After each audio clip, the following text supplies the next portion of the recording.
2020 season, it's similar in setting up in regards to the schedule as the 2019 schedule. And if anything, it's easier because you replace Florida with a date at Michigan State. Michigan State's not what they once were.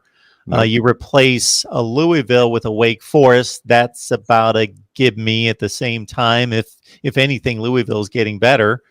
And now you got Wake Forest on the schedule. So it looks to be an even easier schedule than last year, in which Miami should, well, they beat the division champ 2 years in a row, Virginia and Pitt the last 2 years, but then they couldn't win other games to get it done.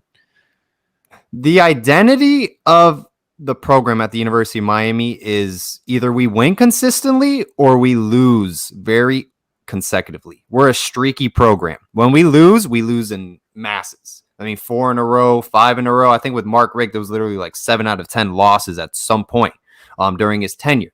And then we win consecutively. We'll win streaky, ugly games. That's kind of been the identity of the University of Miami football program. Under Al Golden, we'll win 7 straight, and then we'll lose the last 3, and we'll finish 9-3. So the key is, how do we respond after a loss, an upset loss? Florida, I think we played our hearts out, even if it was an ugly game. I think we gave it 110%. Next week, you got an up-and-coming UNC football program with one of the best coaches in the game, future Hall of Famer Mac Brown.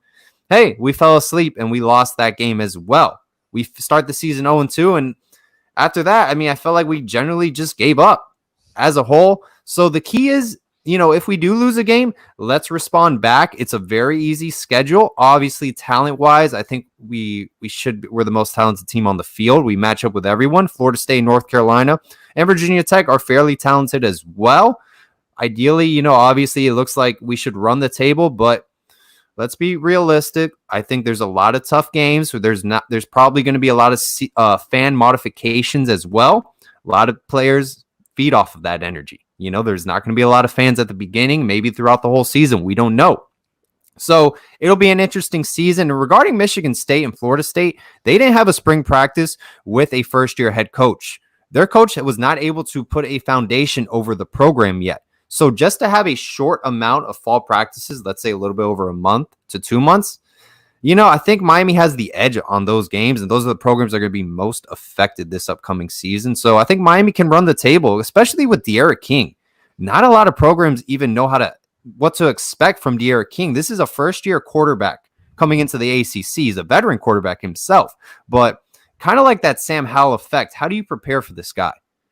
But De'Ara King, I think it's going to be like a Pat White effect, kind of like what Rich Rodriguez, Steve Slaton had going at West Virginia, kind of the same effect he will have at Miami. But I could be completely wrong. So that's where I was going next, De'Ara King. Oh, yeah. People excited. 50 touchdowns accounted for 2 years ago at Houston.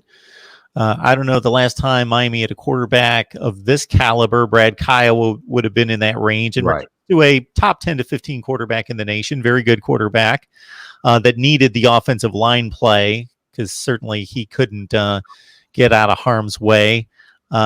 So it's an obvious upgrade. Am I missing anything there? The only thing I would say, if we're going to do the Brad Kaya comparison, Brad Kaya was a sitting duck. Once that pocket broke down. That's what I meant. Offensive line, he couldn't get away. Exactly. De'Ara King is the second running back on the field. Okay. He literally has, let me put a little comparison.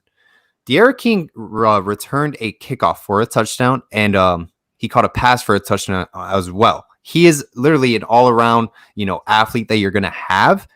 That's what I'm saying. Like, I don't think a lot of teams can prepare for De'Ara King, because even if he's going to drop back and you think he's going to pass the ball, he just takes off and run if the pocket breaks down. So we don't even have to have the strongest offensive line. We just got to hold the line for like 2.8 seconds, which is typical in the NFL. That's all you got to do. So I think Miami is in a great position because of his athletic ability. And watch out, he may break 1,000 yards. He's capable of doing that. And it seems like another area that could be upgraded is with Quincy Roche in from Temple, having the two outstanding ends and being able to sway that offensive line one way or the other. They've got to make a decision which way they're going to shade, whether it's Roche or whether it's probably going to be Greg Rousseau. Here's the thing. When Gregory Rousseau had that breakout game against Florida State, where he had like 7 sacks, it was a crazy number. Our defensive tackles, that was probably the best game they played.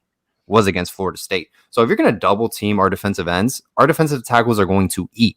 They're going to shine. So I really think this defensive line unit can be very scary this upcoming season, especially if teams don't have an answer for Gregory Rousseau or Quincy Roche. And the best part is the depth at those positions. I don't know if you're familiar with Javari Harvey, but he came in as a freshman, and physically, he looks like a senior. He's already physically built. On top of that, Jalen Phillips, who was, I believe, the number one or second best player in the nation. It was either Chase Young was 1 or 2.